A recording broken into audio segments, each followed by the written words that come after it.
Kabanata 1341. Kaya't nandito ka talaga, Gerald.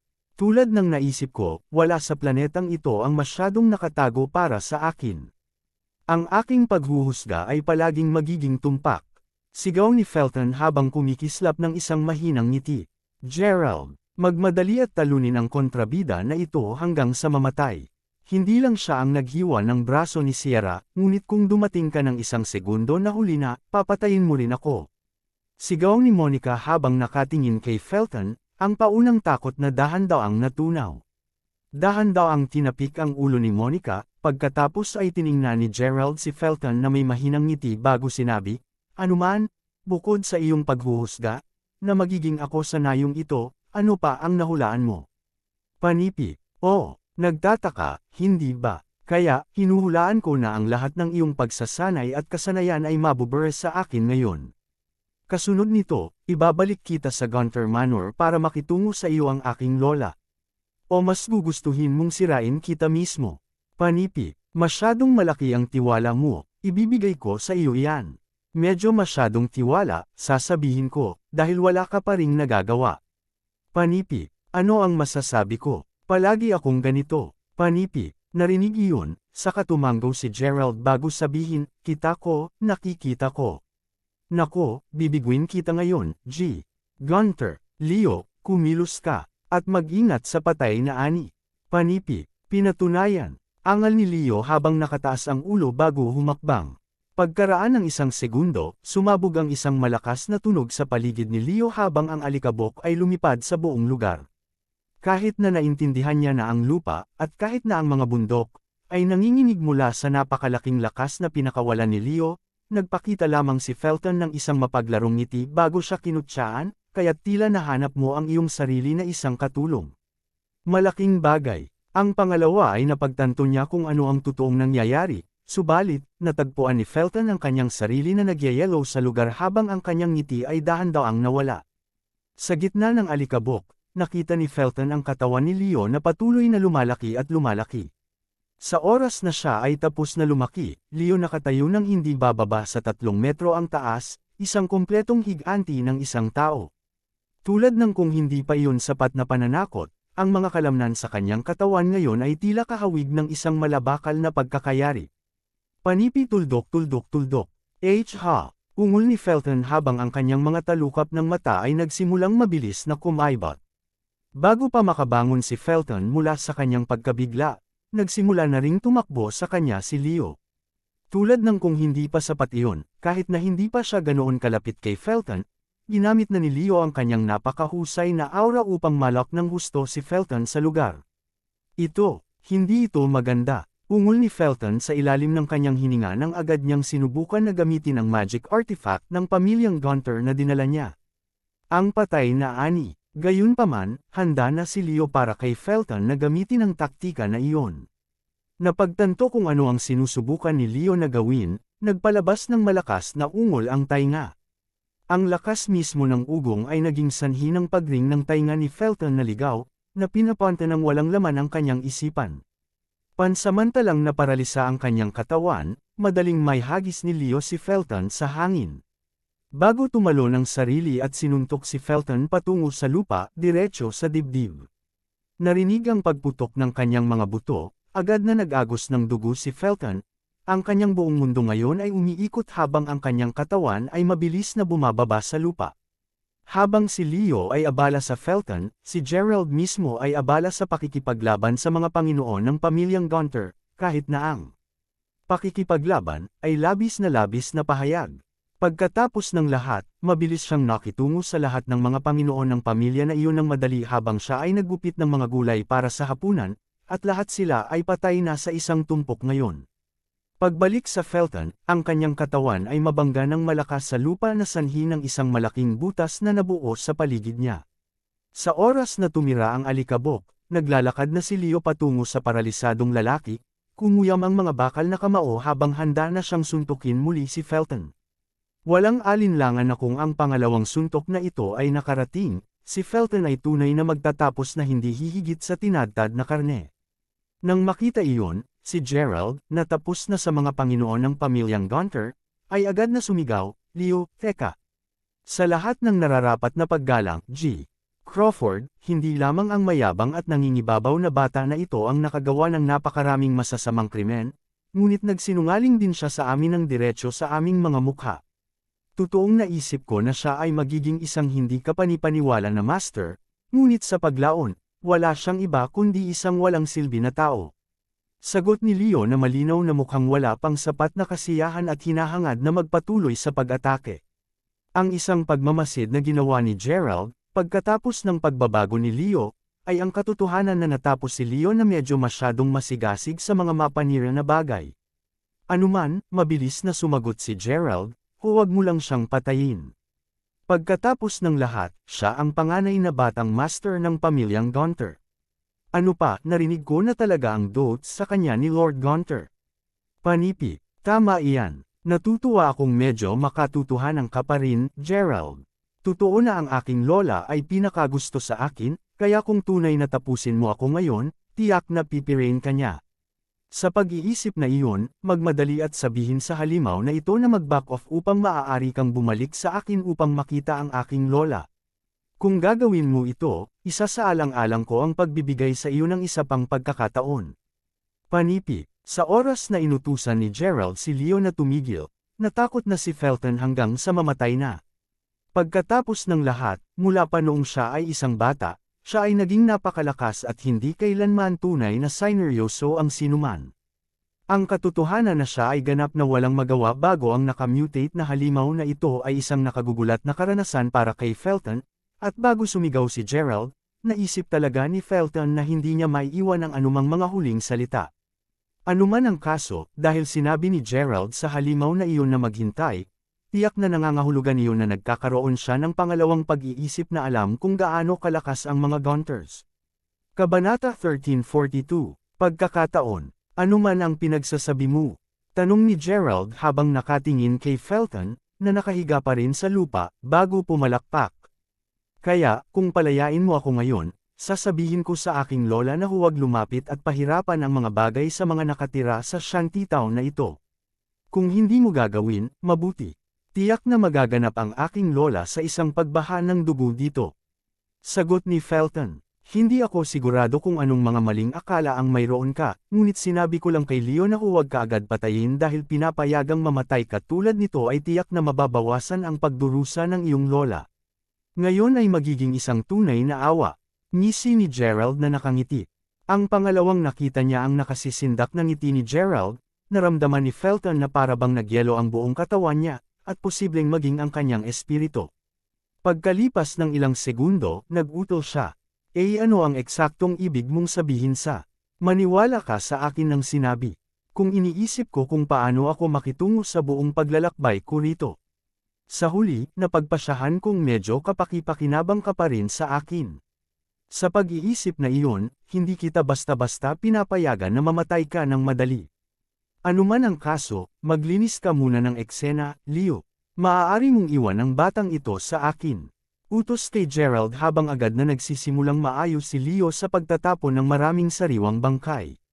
Si Gerald naman ay nagpatuloy at kinuha ang dead ani mula sa kamay ni Felton. Hindi tulad ng nakaraang mga pagkakataon ng bulaklak, gayunpaman, ang isang ito ay mukhang gawa sa dalisay na ginto. Ano nga ba ito, G. Gunter? Tanong ni Gerald. Ang patay na ina na ani. Sagot ni Felton habang nakatingin kay Gerald. Bagaman siya ay galit, hindi na niya pinalabas ang mayabang at nangingibabaw na pag-uugali na mayroon siya kanina. Manalo ka. Gusto mo akong patayin kanina di ba? Ikaw ay B****.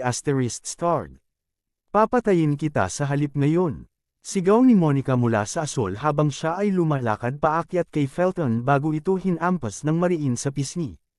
Ang mga mata ay nanlaki sa pagkabigla. Si Felton ay nanlilisik ng mga punyal kay Monica, napakalawak na layunin ng pagpatay sa kanyang mga mata habang siya ay umuungal, ikaw. Hindi ka makakakuha, dapat ay talagang pagod ka na sa buhay. Hindi mo ba alam na naiinis akong masampal sa mukha? Panipi, kahit na ang kanyang galit ay malinaw na tulad ng araw, dahil pinaghiwalay ni Leo ang ilan sa mga meridian ni Felton kanina, hindi nakakuha ng lakas si Felton upang makatayo. Habang nagpatuloy siyang nagpupumiglas na bumangon, nag-squat sa tabi niya si Gerald bago siya hinampas sa kabilang pisngi. Paglingon ng masiglang mga punyal kay Gerald, sinalubong kaagad siya ng mas matinding sampal. Sa oras na bigyan siya ng silid ni Gerald upang huminga, natagpuan ni Felton ang kanyang mga ngipin sa galit na galit habang sinabi niya. Maaari ba kayong matakot sa kamatayan? Sisiguraduhin kong papatayin kayo ng lola ko kung ito ang huli kong ginagawa. Panipi, kahit na noong bata pa siya, wala nang naglakas loob na tretuhin siya sa ganitong paraan. Upang isipin na talagang sinasampal siya ng mga taong ito sa kabila ng pag-alam kung aling pamilya siya kabilang. Nakikiusap ako sa iyo na magising ka, G. Gunther, kung hindi mo pa napapansin, nasa kamay mo na ako. Sa tingin mo ba ay makakaya mong manatili sa buhay na sapat upang makipag-usap ka muli sa iyong lola? Pinag-uusapan ng matandang babaeng iyon, hindi ko rin siya pinapaubaya. Sagot ni Gerald habang binubuhat niya si Felton sa lupa bago niya ito akayin patungo sa bakuran ng nasa katanghaliang lalaki. Nang nandoon na sila, ibinagsak niya si Felton sa lupa bago sipain si Felton ng ilang talampakan ng layo. Kasunod nito, sinimulang punan ni Gerald ang 3 bowls ng tubig bago dahan-daw ang pag-ikot ng sariwang likido sa bawat isa sa kanila. Naguluhan, si Monica, na sumusunod sa kanya ng buong panahon tinanong, ano ang ginagawa mo, Gerald? Nagluluto ako ng isang uri ng lason. Kilala ito bilang hindi maiwasang pangkukulam. Panipi, panipi tuldok. At nagsasangkot ito ng tubig. Hindi sa kabuuan, ngunit ang mga epekto nito ay dadobol ng tubig. Narinig iyon, si Felton, na may malamig pa ring titig sa kanyang mga mata bagaman ang mga bakas ng takot ay makikita rin sa kanila ngayon, pagkatapos ay tinanong, hindi mo ari ang pangkukulam. Ano nga ba ang ginagawa nito? Panipi, natutuwa akong tinanong mo, kita mo, bukod sa lahat ng mga lihim na diskarte, ito ay isa sa mga pinakamasasamang uri ng pangkukulam. Kapag nagsimula na ito, magsisimula ang pangangati ng iyong buong katawan. Sa paglaon, ang Katie ay magiging masama na magsisimula ka ng kalmo sa iyong sarili, ngunit huwag isiping magtatapos ito. Pagkatapos nito, naku hindi, ipagpapatuloy mo ang paggamot at paggasgas hanggang sa matanggal ang balat ng iyong balat, at sa huli, igagalaw mo ang iyong sarili hanggang sa mamatay. Paliwanag ni Gerald, lalo pa ang pagdilat ng mga mata niya, saka nagbabala si Felton, Yayubi ****. Hinahamon kita, hindi mo ito gagawin, masasabi ko na nagbubuli ka. Panipi, hindi siya pinansin, simpleng nagpatuloy sa pagtatapos ng lason si Gerald. Kapag siya ay tapos na, siya ay naglupusay sa tabi mismo ng malataong katawan ni Felton bago igiling ang serbesa ng hindi maipalabas na mangkukulam na mapanganib na malapit sa kanya. Napagtanto na si Gerald ay namatay ng seryoso, mabilis na nagsimulang magmakaawa si Felton. Mangyaring, nagkamali ako, G. Crawford. Ako ang may kasalanan dito, kaya't mangyaring huwag gawin ito, G. Crawford. Maunawaan na nagpunta lamang ako dito upang makuha ka sa ilalim ng mga utos ni Lola. Impyerno, hindi siya kahit papay na master ng lahat ng ito. Sa pag-iisip na iyon, hindi mo dapat pagdadala ang iyong mga galit sa kanya. Anuman, muli, binibigyang diin ko ang katotohanang napilitan akong gawin ito. Kay sinabi mo na mas malaki ang pakinabang ko sa iyo kanina, di ba? Hayaan akong patunayan ang aking halaga sa pahayag na iyon. Hindi kita bibigyan, nagmumura ako. Panipi, ganoon ba? Kaya, bakit hindi mo sabihin sa akin ng kaunti patungkol sa dead Annie mother na ito, kung gayon? Panipi, sinabi sa akin ni G. Lola na dahil ang regular na dead Annies ay maaari nang magamit upang sugpuin at pigilan ang iyong lakas na yin na gumagana, pinayagan ako ng patay na ina na Annie na sakupin ka ng halos walang pagsisikap sa lahat. Ito rin ang pinakamamahal na pagmamayari ng pamilyang Gunther, ngunit gayon paman, bakit hindi namin ito makipag-ayos? Kung nangangako ka na hindi gagamitin ang lason na iyon sa akin, tuturuan kita kung paano gamitin ang lihim na diskarteng patay Annie, at kasama rito kung paano gamitin ang patay na ina na Annie. Sa pag-iisip na iyon, mangyaring extray ng aking buhay. Ano ang sasabihin mo doon? Tanong ni Felton sa Baygul. Kabanata 1343, sa totoo lang hindi yun masyadong masamang ideya. Bilang karagdagan, nais kong tanungin ka ng ilang iba pang mga katanungan. Kung sasagutin mo sila ng matapat, isasaalang-alang kung hindi itinanam ang lason sa loob mo. Nginisyon ni Gerald. Maaari kang magtanong sa akin ng anuman. Sumusumpa ako na sisigot ng matapat basta alam ko ang sagot sa kanila. Mangyaring-mangyaring, ekstrang aking buhay. Nakiusap kay Felton, walang kakayahang mag-isip ng ano pa man maliban sa makaligtas ngayon. Pagkatapos ng lahat, habang una niyang pinaplano na gamitin ang kataasan ng kanyang lola upang takutin si Gerald ay lumitaw na ganap na hindi napinsala ng kanyang mga banta. Ano pa, si Felton ay totoo namang labis na kinilabutan sa pangkukulam na ginawa ni Gerald. Ang mga pamamaraan ng B**** na iyon ay napakasama at masama. Habang hinahangad ni Felton na makakain niya si Gerald ng buhay sa sandaling iyon, alam na alam niya kung sino ang may kapangyarihan ngayon. Bilang isang resulta, siya ay matapat na nagsimulang magturo kay Gerald kung paano gamitin ang parehong mga lihim na diskarte ng patay-ani at ng patay-ani ina. Tiniyak din niya na sagutin ang lahat ng mga katanungan ni Gerald ng totoo hanggat maaari. Kapag natapos na si Gerald sa kanyang mga katanungan, tiningnan ni Felton ng diretso ang mga mata ni Gerald bago sinabi, "Ayan, nasagot ko na ang bawat tanong na tinanong mo, at sigurado akong nagdagdag pa ako ng ilang impormasyon na hindi mo hiningi. Sinabi ko sa iyo ang lahat ng alam ko. Sa pag-iisip na iyan, maaari mong iligtas ang aking buhay ngayon, tama. Panipi. Iwasan ang iyong buhay. Habang totoo na ang iskor sa pagitan nating dalawa ay naayos na, sa pagtatapos ng araw, ikaw pa rin ang taong naghawi sa braso ni Sierra. Sa pag-iisip na iyon, hindi ko pa rin naayos sa iyo ang iskor na iyon, ngunit mayroon akong perpektong solusyon sa isyong iyon.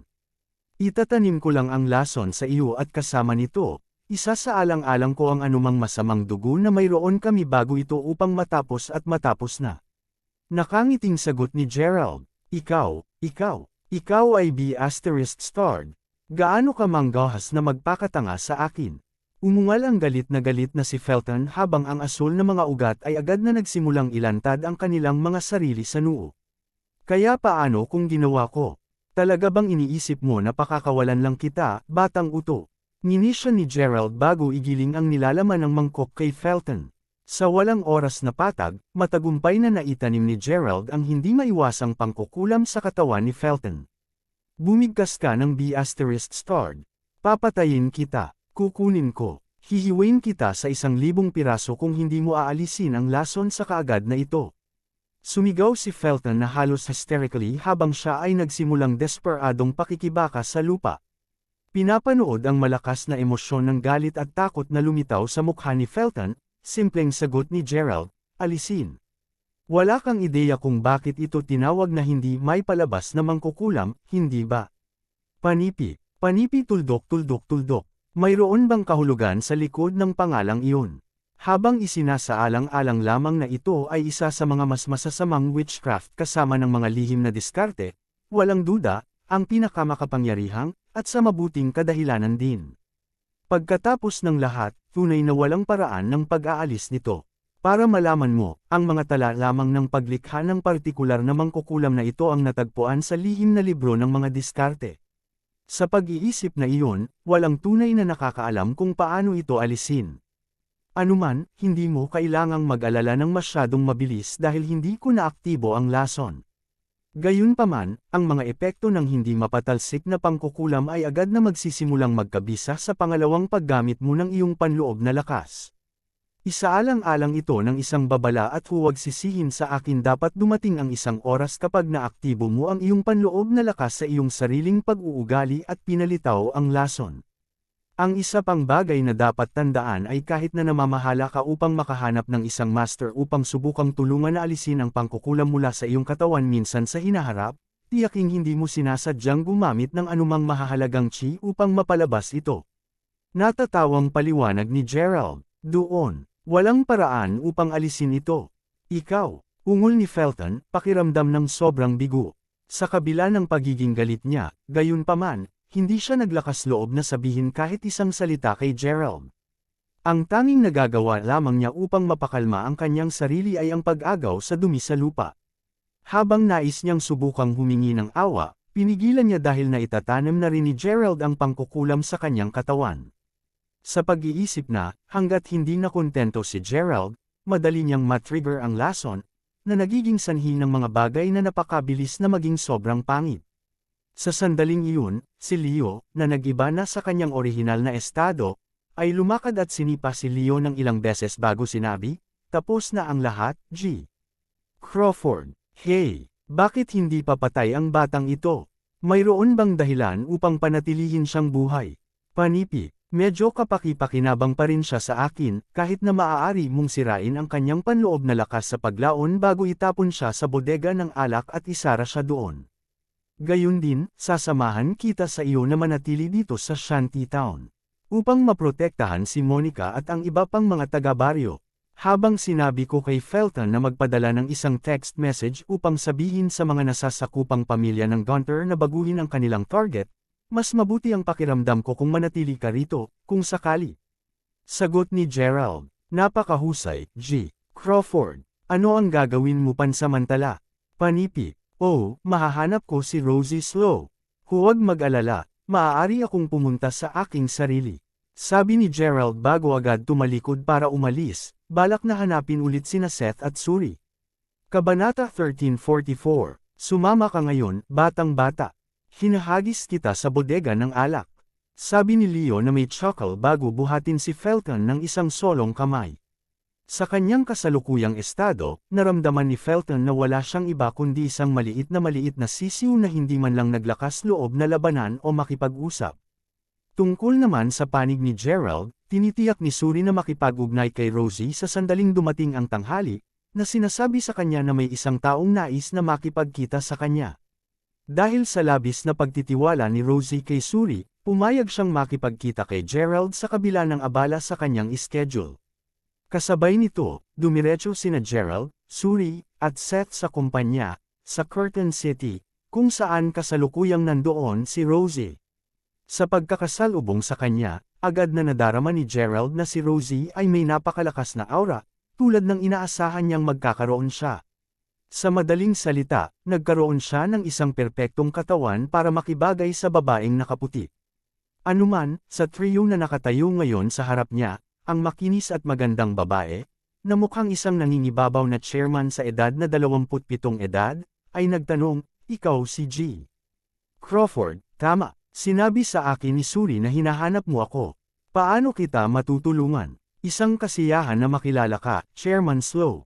Puputulan ko ang habol at sasabihin na hinihiling ko sa iyo na sumama sa isang lugar.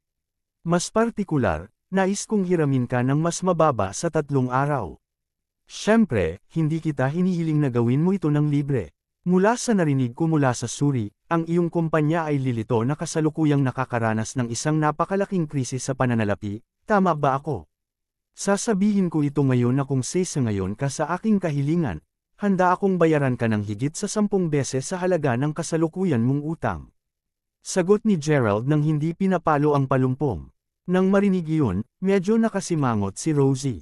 Sa isang mapait na ngiti, sinabi niya pagkatapos, "Humihingi ako ng paumanhin, G. Crawford, ngunit ano ang eksaktong ibig mong sabihin sa paghiram? Natatakot ako kung ano ang hinihiling mo para sa masyadong abala para sa akin na magpilit." Panipi, kahit na agad niyang tinanggihan ang kanyang kahilingan, hindi mapigilan ni Rosie na magtaka kung sino ang gwapo at pino na taong ito. Ano ang ibig niyang sabihin sa paghiram sa kanya? Ano pa, ang halagang kailangan niya upang magawa ang krisis sa pananalapi ng kanyang kumpanya ay hindi bababa sa $100,000,000. Pagpunta sa kung ano ang iminungkahi niya, hindi ba 10 beses ng halagang iyon sa $1,000,000,000? Dahil dito malinaw na parang hindi ka panipaniwala, mabilis na natagpuan ni Rosie ang sarili na nagwakas na si Gerald ay hindi maaasahang tao. Sa pag-iisip na iyon, simpleng tumayo siya upang umalis upang magawa niya ang nakakatawang pag-uusap na ito. Sa sandaling iyon, biglang narinig ang sigaw na nagmumula sa labas, na nagsasabing, "Mr. Coffin, hindi ka basta-basta makakapasok. Ang pagpupulong ng aming chairman kasama ang isang panauhin ngayon." Panipi, "Ba, bugaw lang ang natutugunan niya di ba? Umalis ka na sa aking paraan. Nakikipagkita ako kay Rosie," idineklara ni G. Coffin habang binabagbag niya ang pinto ng opisina. Kasunod nito, nanood ang lahat bilang isang nakasuot na matandang lalaki, na mukhang nasa edad na 60, na naglalaro ng isang goatee at may pakiramdam na sombrero sa kanyang ulo, ay pumasok sa silid kasama ang kanyang tanod. Kung ang 4 na tao sa loob ng opisina ay hindi alam ang anumang mas mahusay, tiyak na ipalagay nila na ang matandang lalaki ay mula sa ilang banda. Mga kamay sa kanyang bulsa, sinabi ni G. Kafan sa isang walang paglalang paraan, ang iyong nasasakupang tunay na tunay ay masyadong ignorante, Rosie. Maaari mo bang isipin na talagang sinusubukan niyang pigilan ako sa pagpasok sa iyong tanggapan? Paano niya hindi nalaman na nakipag-date ka na sa akin? Panipi, patawarin mo ako, Titus. Nagalit ka na ba? Sino sa mundo ang nakipag-ugnayan sa iyo? Gayun din, naiisip mo ba talaga na ang aking tanggapan ay nasa isang lugar na maaari mo lamang mapunta sa tuwing gusto mo? Ganting sagot ni Rosie. Sa nakikita ni Gerald, ang naiinis na ekspresyon ni Rosie ay higit pa sa sapat na sasabihin sa kanya na hindi naman siya gaanong interesado kay Titus. Anuman, hindi ka ba interesado na malaman kung bakit ako nabalisa nang lumapit upang hanapin ka ngayon? Huwag mag-alala, natakpan kita. Kita nyo, kasama ang iyong ina na kasalukuyang may sakit at nasa isang halaman na hindi halaman, nagpatuloy ako at gumawa ng pagkusa upang makahanap ng isang pinakamataas na doktor para sa iyo. Ang pinag-uusapan na doktor ay si Dr. Yvian Zouch, at kilalang-kilala siya sa pagpapagaling ng maraming iba pang mga pasyente na nasa mga estado na hindi halaman din. Paliwanag ni Titus habang mabilis niyang ipinakilala si Yvian kay Rosie. Nang marinig iyon, si Rosie, na una nang nagpaplano na mag-scowl at palabasin si Titus sa labas ng kanyang tanggapan sa galit na tagpuan ang sarili na hinahawak ang dila habang gul at humarap kay Dr. Zouch bago sabihin, siya ba ang isa? Sa katunayan ako, Miss Lowe. Para malaman mo lang, si G. Kafan ay nakiusap sa akin ng pinakamahabang oras bago ako tuluyang pumayag na lumapit. Handa talaga siyang gumastos ng maraming pagsisikap sa iyo. Sinabi ng doktor habang ipinatong niya ang kanyang kaliwang braso sa kanyang likuran habang hinihimas ang kanyang goatee gamit ang kanyang kanang kamay, isang pose na nagmungkahi na siya ay tunay na kilalang dalubhasa sa buong mundo. Pakinggan mo iyan, Rosie. Kita mo ba kung gaano ako nagmamalasakit sa iyo ngayon? Sinasabi tungkol sa alin, sino pa ang bugaw na iyon? Senggal ni Titus habang nakatingin kay Gerald na may galit na mga mata. Kabanata 1345, hindi rin ako pamilyar sa kanya. Alinmang paraan, mayroon akong iba pang mga bagay na dapat puntahan, G. Crawford. Gayun din, natatakot akong hindi ako makakatulong sa iyong kahilingan. Ngayon kung patawarin mo ako, kailangan kong alagaan ang aking ina sa ngayon. Sabi ni Rosalie, medyo totoo lang kung hindi dahil sa katotohanang si Suri ang nagdala kay Gerald ngayon, nag-isyu na si Rosie para sa isang tao na habulin siya upang hindi niya masyadong sayangin ang oras, siya in the first place. Hinihiling ko talaga sa iyo na muling isaalang-alang ang aking panukala, Chairman Slow. Pagkatapos ng lahat, nag-alok na ako sa iyo ng napakamapagbigay na mga tuntunin, at makakatanggap ka ng isang bundok ng pera ng hindi kahit malaki ang ginagawa. Upang matamis ang kasunduan, gagamot ko ang sakit ng iyong inapati na sumasang-ayon ka sa aking panukala. Sagot ni Gerald. Tama yan, Chairman Slow. Kayang-kaya niya yan. Dagdag ni Suri. Sa totoo lang, sinubukan ni Suri ang lahat upang may rekomenda si Gerald kay Rosie mula noong nais niyang tulungan niya ang paggamot sa ina ni Rosie. Pagkatapos ng lahat, alam ni Suri para sa isang katotohanan. Kung magkano ang isang tol na sakit ng ina ni Chairman Slow na palaging nasa Rosie. Ano pa, sigurado si Suri na makakatulong si Gerald dahil nagkaroon na siya ng karangalan na masaksihan ang mahiwagang kasanayan sa medikal ni Gerald nang tretuhin niya ang kanyang lolo. Kung tutuusin, humigit kumulang kalahating oras lamang ang inabot nito, matapos na ingestahan ang oxyblood pellet ni Gerald, upang lumaki ang ekspresyon ng kanyang lolo kaysa sa dati. Sa katunayan, nagawa pa niyang tumayo muli sa puntong iyon. Sa pag-iisip na iyon, alam ni Suri para sa isang katotohanan na ang pagtawag kay Gerald ng isang henyo na doktor ay hindi labis. Panipi tuldok. Ikaw, maaari mo ring gamutin ang mga karamdaman. Tinanong ni Rosie na lubos na hindi makapaniwala. Nagkaroon na siya ng impresyon na si Gerald ay isang medyo hindi maaasahang tao. Pagkatapos ng lahat, sa kabila ng pagkakakilala niya lang sa kanya, inangkin niya na tutulungan niya siya sa pagtaas ng krisis sa pananalapi ng kanyang kumpanya. Tulad ng kung hindi pa ito sapat, sinasabi niya ngayon na may kakayahang pagalingin ang may sakit na ina. Walang paraan na mahuhulog siya para doon. Manalo ka. Pinahahalagahan ko ang kilos, G. Crawford, ngunit mas nasisiyahan ako sa aking sarili na magtiwala kay Dr. Zouch. Sagot ni Rosie habang sinasalita ang kanyang isip ng walang kahit kititing na pag-aatubili. Habang inuutusan niya ang kanyang nasasakupan na paalisin siya, pasimpleng ngumiti si Gerald bago sinabi, "Suit yourself, Chairman." Slow. Sana hindi ka magsisi sa desisyon mo. Panipi. Habang hindi ito sinagot ni Rosie, si Titus, na nakatitiis sa gilid sa buong oras na ito, ay nag-snap, "The asterisk man it, brat." Hindi mo ba nakuha ang sinusubukang sabihin ni Rosie?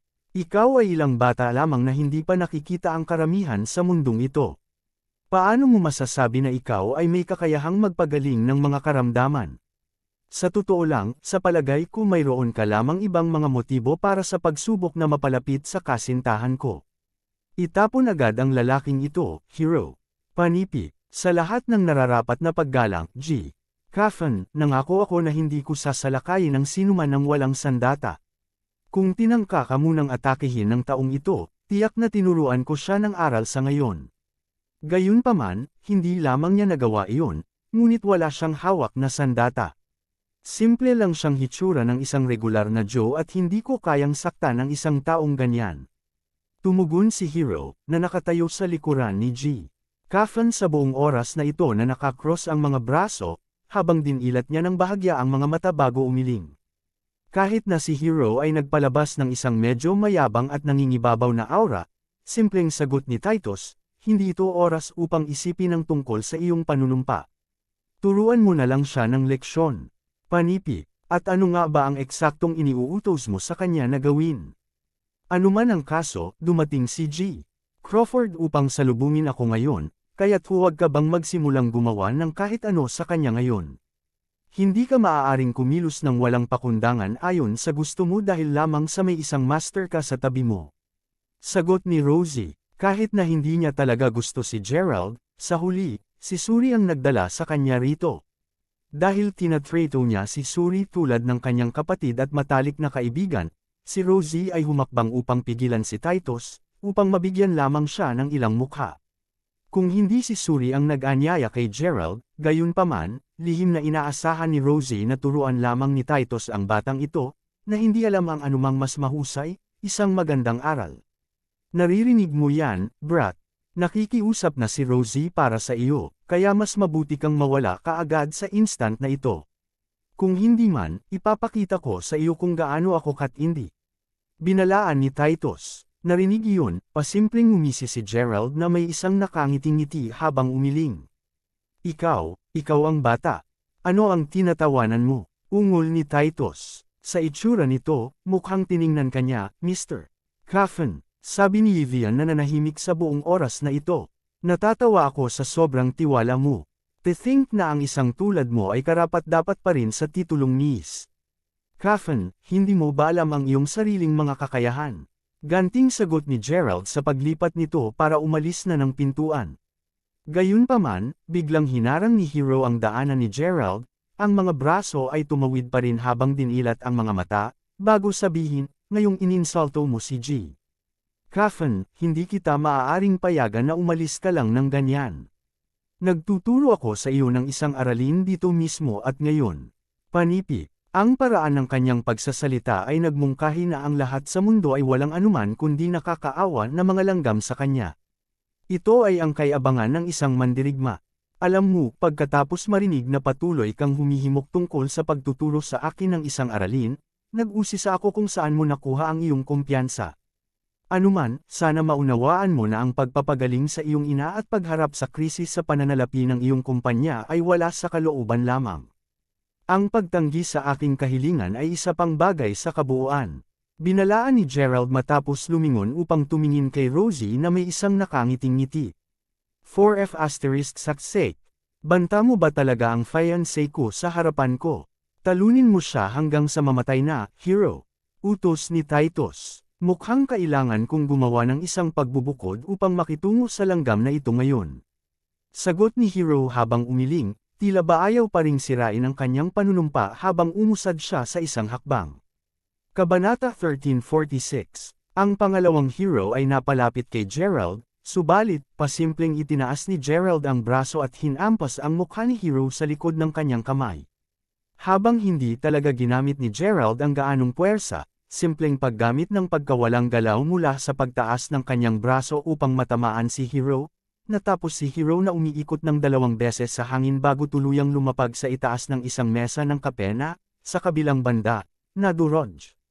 Sa pisngi niya ngayon ay sobrang namamaga nang dumura siya ng maraming sirang ngipin. Sa oras na napagtanto niya kung ano ang nangyari, si Hero ay labis na gulat at tulala. Ang taong ito ay naging malakas ito sa buong oras na ito. Hindi man lang napigilan ni Hero ang biglaang at mabigat na suntok na iyon.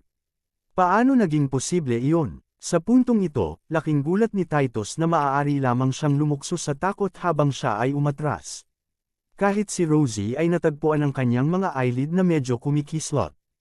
Ang kasanayan ni Gerald ay maliwanag na ngayon, at labis itong lumampas sa kanyang inaasahan. Di mayroon ka bang ideya kung sino ako? Ako ang boss ng Coffin Group. Sigaw ni Titus kaagad pagkabalik ng kanyang talino. Pangkatin ito ng Coffin, grupo ng Coffin na, namanhid ako sa pandinig na sinasabi mo iyan.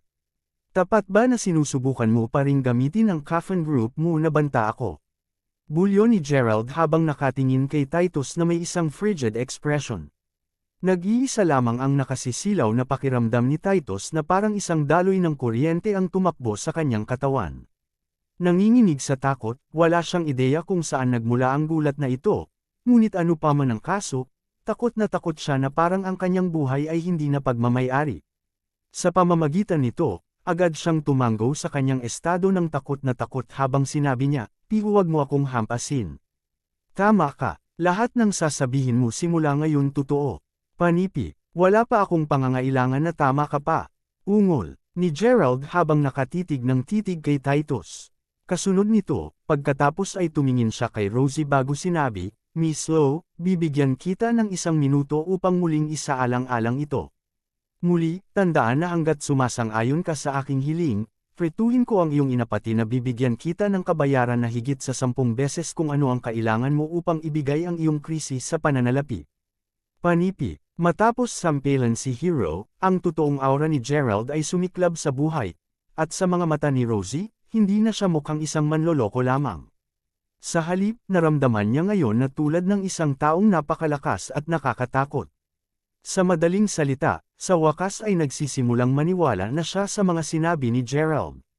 Habang si Rosie ay tunay na nagnanais na sumang-ayon sa kanyang kahilingan ngayon, hindi lang siya masanay sa hindi masusugwang mayabang na ugali ni Gerald.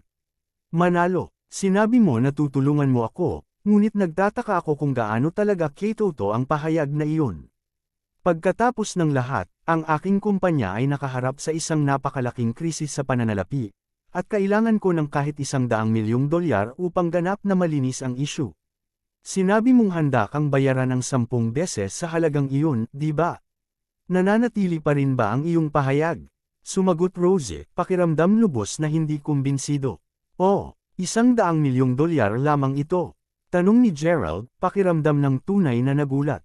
Nang makita iyon, huminga ng malalim si Rosie. "Sino nga ba ang taong ito?" "Tama iyan. Habang nangangailangan lamang ako ng $100 milyong, 10 beses na ipapalit ang kabuuan sa $1 bilyong. Handa ka bang ibigay iyon?" Tanong ni Rosie. "Bakit hindi?" Sagot ni Gerald sabay tango.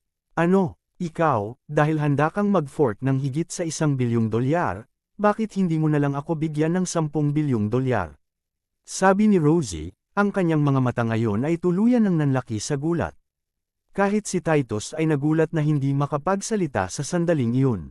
Gayunpaman, nang makita si Gerald na umiling, isang pahiwatig ng paghamak ang makikita sa mga mata ni Rosie habang iniisip niya, "Ha? At narito naisip ko na ikaw ay tunay na isang mayamang tao." Kudlit. Agad niyang kinain ang kanyang mga salita, gayunpaman, ang pangalawang nakita niya si Gerald na naglalabas ng tseke mula sa kanyang bulsa. "Narito ang isang espesyal na tseke na nakuha ko mula sa bangko bago ako pumunta dito. Walang limitasyon sa check na ito, nakikita mo, at hanggat sumasang-ayon ka sa aking hiling, maaari mong punan ang anumang halagang nais mong makuha sa check na ito. Hindi na kailangang pigilan pa. Isulat lamang ang kahit anong tayahin na maisip mo. Sabi ni Gerald habang inaabot kay Rosie ang tseke. Ikaw. Noon, lahat ng tao sa silid ay nakatingin sa kanya sa sobrang pagkabigla. Kabanata 1347. Walang sino man ang maniniwala sa pahayag ni Gerald kung hindi nila narinig na sinabi niya ito sa kanilang sariling mga tainga. Kahit na, habang si Rosie ay walang alinlangan na narinig ang kanyang panukala ng napakalinaw sa oras na ito at alam din na ang espesyal na tseke ay ang tunay na pakikitungo, mayroon pa rin siyang nakakainis na pakiramdam na si Gerald ay simpleng nagmamayabang. Habang wala siyang ideya kung paano niya nakuha ang check na iyon, tunay na nagtaka si Rosie kung magiging handa ba siya na ibigay lamang ang pera kung sumulat siya ng $5 bilyong sa tseke, isang halagang hindi posible ni Rosie kahit na maglakas loob upang taasan ang anumang karagdagang. Si Titus mismo ay masyadong napatulala upang maisara pa ang kanyang bibig ngayon. 2 minuto na, naisip mo na ba lahat? Kung mayroon ka, sige na punan ang kahit anong mga figure na gusto mo sa tseke, dagdag ni Gerald na may banayad ng ngiti. Ikaw ang nagmumungkahi nito, tama. Maaari ko talagang isulat ang anumang halaga na nais ko para sa check na ito, tama. Walang take-backs, ungol ni Rosie sa inis. Tulad ng sinabi ko, anumang halagang nais mo. Mabuti, ang Dunges mong yaman diba? Pagkatapos ay nagsusulat ako ng $5 bilyong sa tseke. Idineklara ni Rosie, iniisip pa rin na simpleng nagmamayabang si Gerald. Sa kanyang isipan, iniisip niya kung napanood niya ang isang napakaraming mga drama sa telebisyon sa kanyang buhay. Upang isipin na siya talaga ang maglakas loob na bigyan lamang siya ng tseke ng basta-basta bago sabihin sa kanya na punan ang anumang halagang nais niya. Kung wala siyang alam na mas mahusay, sasabihin niya na simpleng ginagaya niya ang bida ng ilang drama series na pinapanood niya. Ang impyerno, kahit na sa mga drama, ang mga tumatanggap ng mga tseke ay magsusulat pa rin ng mga mahahalagang halaga ng pera para magbayad ang mga bida. Walang lumalagpas sa $10 milyong, sigurado iyon. Gayunpaman, dahil sa sobrang pagmamayabang pa rin ni Gerald nito, hindi pa siya bibigyan ng mukha ni Rosie. Talaga bang naisip niya na siya ay isang kalaban? Binabalaan kita, sa sandaling isinulat ko ang halagang iyon, magiging epektibo ang tseke sa ilalim ng batas at tatawagan mo agad ang bangko upang ibigay sa akin ang pera. Hindi pa huli ang lahat upang bawiin ang iyong pahayag, alam mo. Sinabi ni Rosie, na binigay kay Gerald ang kanyang huling babala. Chairman mabagal, mangyaring huwag siyang seryosohin. Nakiusap kay Suri, na labis na nabigla na hindi man lang makapagsalita ng isang salita sa buong oras na ito, nang walang asol. Nasabi ko na ito ng maraming beses, anumang halagang nais mo. Naabisuhan ko na rin ang bangko ng maaga, kaya't sa sandaling magsulat ka ng gaano karami ang nais mo, maaari kang agad na pumunta sa bangko upang direktang mailipat ang pera sa iyo. Sagot ni Gerald na may isang nakangiting ngiti sa kanyang mukha habang umiling siya sa pagbitiw sa tungkulin. $5 bilyong lang iyon, di ba? Mayroon bang kahit na isang pangangailangan upang gumawa ng tulad ng isang malaking kaguluhan tungkol dito? Ikaw, napakahusay. Sinusulat ko ito kaagad sa ganitong sandali. Sabi ni Rosie habang kinakagat ang ibabang labi bago isulat ang eksaktong halaga sa tseke. Kasunod nito, agad niyang tinawag ang bangko gamit ang numero na nakasulat sa espesyal na tseke. Makalipas ang ilang sandali, ang tawag ay nakuha at isang matamis na babaeng boses ang agad na nagsabing, "Magandang araw. Dapat ikaw ay Miss Rosie Mabagal, tama? Mangyaring sabihin sa akin ang halagang isinulat mo sa tseke pati na rin ang numero ng iyong bank account. Ililipat namin kaagad ang pera sa iyong bank account pagkatapos." Panipi, huminga, sinabi ni Rosie ang impormasyong hiniling ng mga tauhan ng sales. Kasunod nito, sinisimulan agad ng mabait na boses ang proseso ng paglilipat habang sinasabing, "Salamat. Mangyaring maghintay sandali." Panipi, ito ay malinaw sa puntong ito na ang mga customer tulad ni Gerald ay hindi na kailangan na nandoon ng personal para sa mga naturang transaksyon. Pagkatapos ng lahat, ang kanyang mga salita lamang ay ang pinakadakilang sertipikasyon, at madaling panahon, natanggap ni Rosie ang notification na matagumpay na mailipat sa kanyang cellphone. Nakatitig sa kanyang telepono, natagpuan ni Rosie ang sarili na nagsubo bago tumingin kay Gerald sa kanyang kumpletong hindi paniniwala. Tunay na binigyan niya siya ng $5 bilyong. Ikaw, paano ka marahil ay mayaman dito?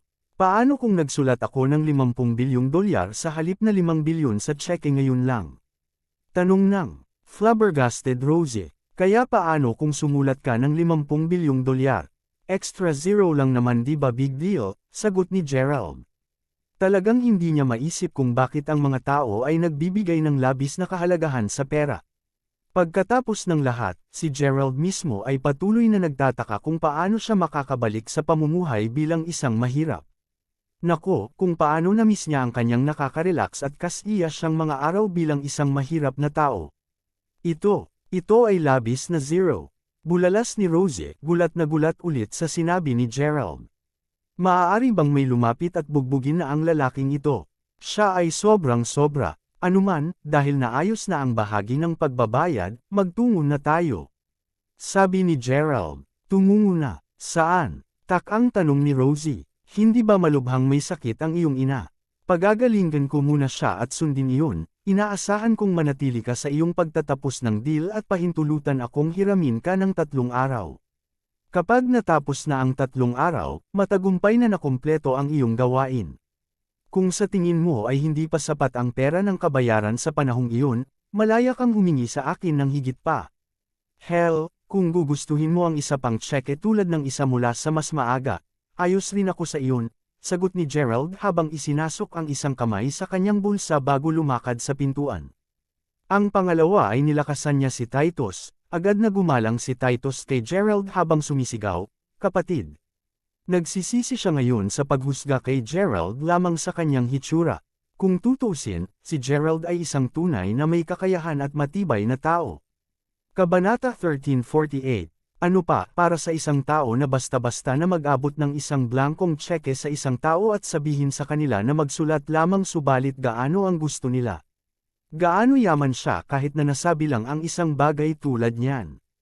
Naiintindihan na halos nasaktan niya ang malakas na figure na ito kanina, Titus ngayon tunay na pakiramdam tulad ng namamatay.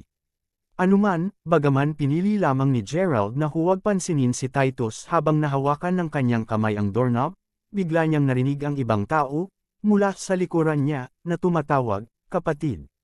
Si Hero iyon, at ang nasugatang lalaki, na sa wakas ay nakipagpumigla sa kanyang mga paa, ay bumaba sa sofa bago idinagdag, "Ako, ginagamit ko ang aking buong lakas laban sa iyo kanina, iniisip na hindi mo talaga makatiis ang aking pumutok.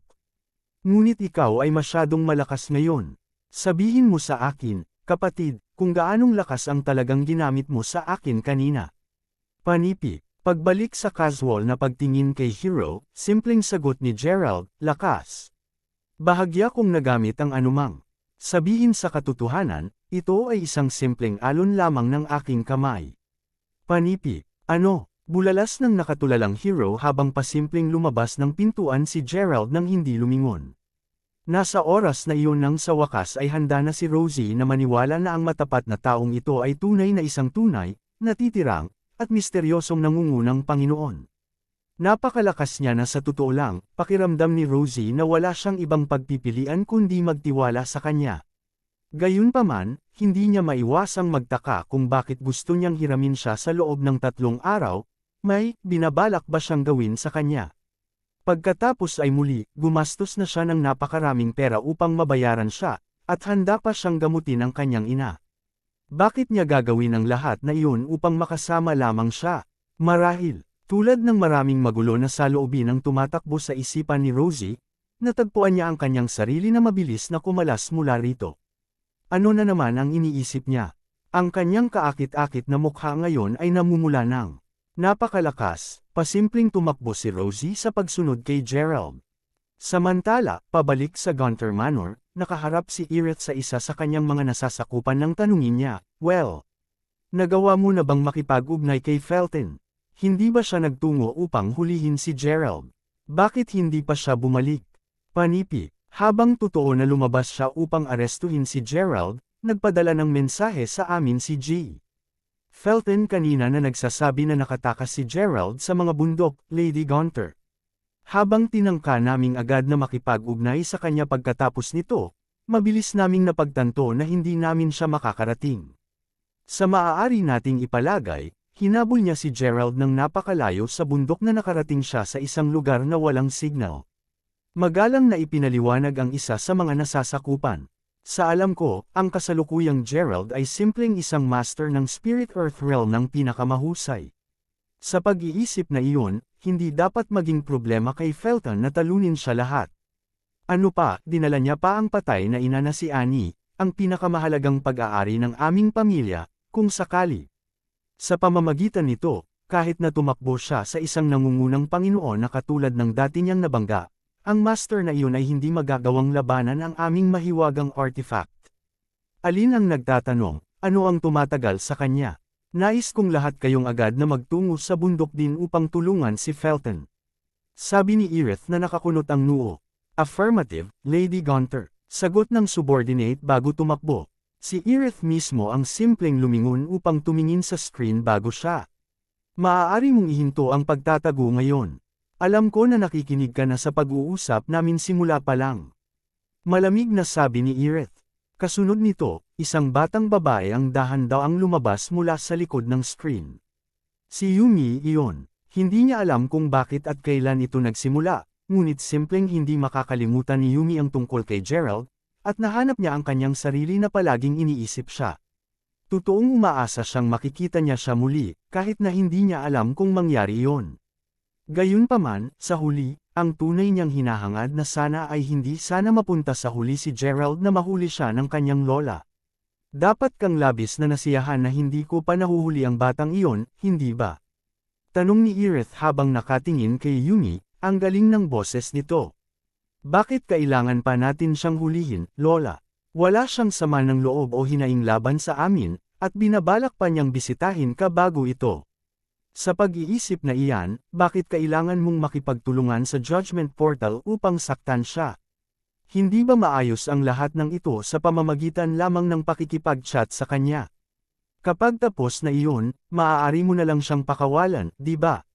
Pakiusap ni Yumi, namula ang mga mata. Ha! Tunay na nahulog ka sa kanya. Hindi ko talaga maisip kung anong uri ng mahika ang mayroon ng bata. Mula pa noong bata ka, palagi mong hinahamak at tinanggihan ang sinumang mga lalaki na sumubok na umasenso sa iyo. Sa kabila nito, upang isiping ikaw ay mapunta sa pagiging enchanted sa kanya pagkatapos makilala siya sa loob lamang ng ilang araw. Gantimpala ni Aerith, malinaw na parang nasa sabik dahil naramdaman niyang hindi tinutupad ni Yumi ang inaasahan niya. Love, hindi ako, sagot ni Yumi, namula ng husto habang kinakabahan na isinuot ang sariling damit upang pakalmihan ang sarili. Sino sa tingin mo nagloloko ka? Anuman, sana malaman mo na bukod sa pagkamit ng layunin ng pamilyang Gunther, sabik na sabik si Lola na mahanap din siya para sa iyong ikabubuti. Sinasabi ko ito ngayon na ang pagkahulog mo sa kanya ay mapupunta lamang sa trahedya. Simpleng nakalaan na hindi mo na makakasama siya. Siya ay hindi isang tao sa loob ng iyong maunawaan. Hindi mo maintindihan kung ano ang sinusubukan kong sabihin dito. Sinabi ni Aerith, pakiramdam ng labis na tukso na mawala ang kanyang ulo. Gayunpaman, siya ay isang matanda at may karanasan na tao, kung kaya't binago niya ang una niyang masamang ekspresyon sa isang nagbitiw na tiningnan niya ang kanyang apo. Bakit? Bakit lahat kayo sinasabi na hindi ako magkakaroon ng masayang pagtatapos sa kanya? Paano mo lahat nasasabi na ganun kakumpiyansa? Sagot ni Yumi sa isang gulat, ang puso niya ngayon ay puno ng sobrang galit at sama ng loob habang inaalaala niya ang mga salita ni Master Ghost noon. Panipi tuldok. Bale, hindi ko pa dapat sinasabi sa iyo ang tungkol dito, ngunit kung hindi ko gagawin, natatakot talaga ako na magiging hanggal ka upang gumawa ng isang bagay na hanggal sa hinaharap. E di sige, sasabihin ko sa iyo ang lahat ngayon. Idineklara ni Aerith na huminga siya ng malalim. Ang kanyang ekspresyon ngayon ay solemn na, pagkatapos ay lumingon si Aerith kay Yumi bago tanungin, sabihin mo sa akin. Talagang kilala mo kung sino si Gerald. Kabanata 1349. Panipi tuldok. Sino siya? Tanong ni Yumi, naging seryoso ang mga mata. Mula sa una niyang pagkakakilala sa kanya, nasabi na ni Yumi na hindi ordinaryong tao si Gerald. Habang totoo na si Gerald ay ang tagapagmana ng pinakamayaman at pinakamaimpluwensyang pamilya sa planeta, hindi pa rin kakailanganin ng kanyang lola na mag-isip ng napakaraming mga taktika at bitag upang makuha lamang siya kung siya ay isang regular na tao lamang. Impyerno, ang kanyang lola ay natapos ding nakikipagsabuatan sa Judgment Portal upang makitungo lamang kay Gerald. Ang lahat ng ito ay nagtanong. Bagaman totoo na ang kasalukuyang pagsasanay ni Gerald ay higit na lumampas sa kanyang mga kasamahan, malamang na madali siyang makitungo sa kanya ni Aerith.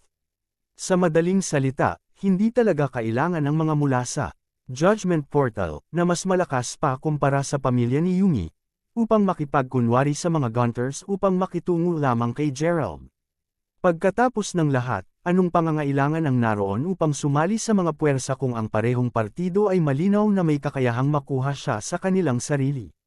Sa pag-iisip na iyon, hindi nakapagtataka kung bakit ang mga salita ni Aerith ay pumukaw sa kuryosidad ni Yumi. Nadang, pagkatapos ay bumantong hininga si Aerith bago sinabi, "Napakahusay, sumama ka sa akin." Kasunod nito, dinala ni Aerith si Yumi sa kanyang eksklusibong lihim na silid na alam ni Yumi na isang ipinagbabawal na lugar na tanging ang kasalukuyang pinuno ng pamilya Gunter ang pinapayagang pumasok. Pagdating doon, marahang hinawakan ni Aerith ang isang mekanismo na nagresulta sa pagbukas ng pintuan ng silid. Pagkuha ng isang hakbang patungo sa silid, nag-trigger si Aerith ng mga maliliwanag na ilaw upang biglang sumiklab sa buhay, na nag-iilaw sa paunang kadiliman ng kung ano ang nakahiga sa pintuan. Habang si Yumi ay sumusunod sa likuran ng kanyang lola, napagtanto niya ngayon na ang pinto ay humantong sa isang napakalaking bulwagan na hindi bababa sa 400 square. Maliban dito, kapansin-pansin din na ang mga dingding na bato na nakapalibot sa bulwagan ay gawa sa bluestone.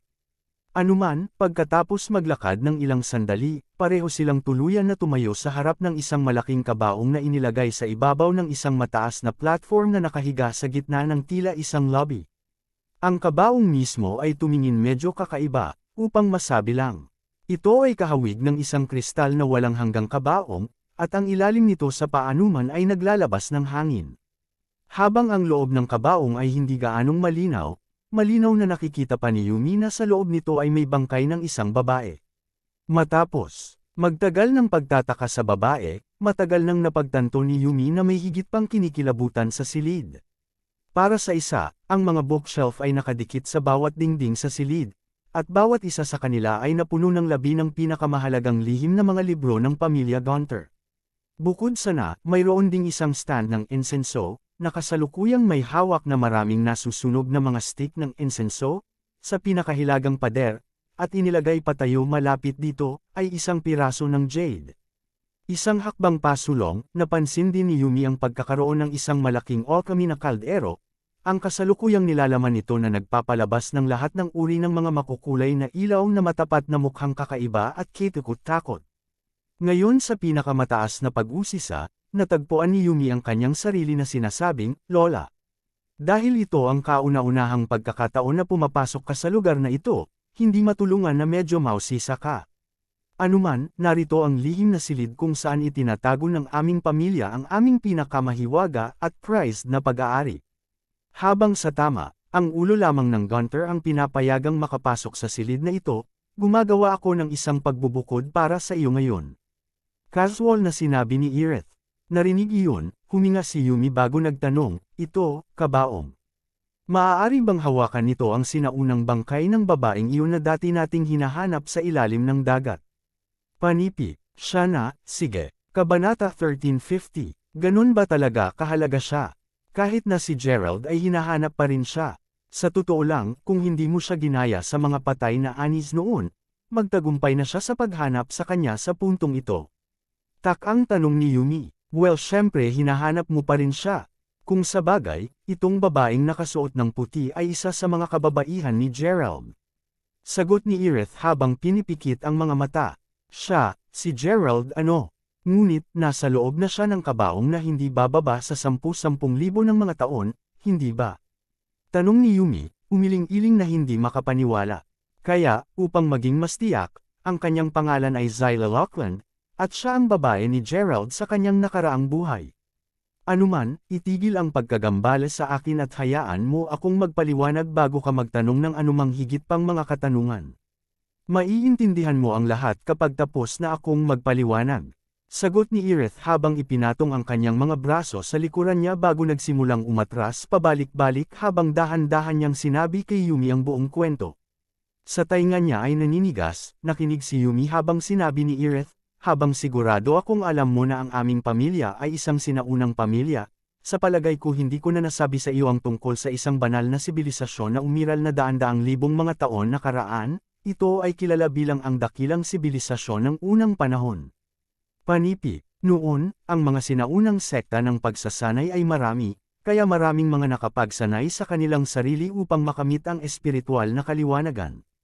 Sa pag-iisip na iyon, maraming mga dakila at makapangyarihang mandirigma ang ipinanganak, at may kakayahang malapitan na mga gawain tulad ng paghiwalayin ng mga bundok, paggawa ng mga himala, at kahit na pagkontrol sa 5 elemento. Tunay na sila ay makapangyarihang nilalang. Gayunpaman, sa kanilang lahat, mayroong isang tao na nagsanay sa kanyang sarili hanggang sa punto na hindi lamang niya nakamit ang espiritual na kaliwanagan, ngunit nagawa rin niyang maging walang kamatayan.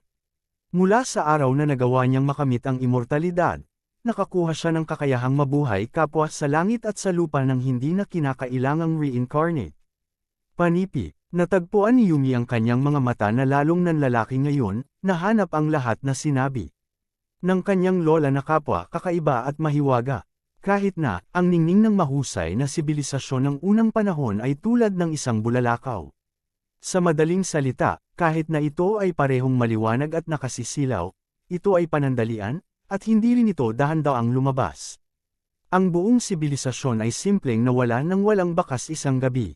Panipi, narinig iyon, hindi mapigilan ni Yumi na magtanong, ngunit, kung ang dakilang sibilisasyon ng unang panahon ay totoong umiiral, at ang mga tao noon ay kasing lakas ng inilarawan mo paano sila nawala o namatay ng magdamag, Lola. Ito ay dahil sa mga banal na espiritu. Panipi tuldok.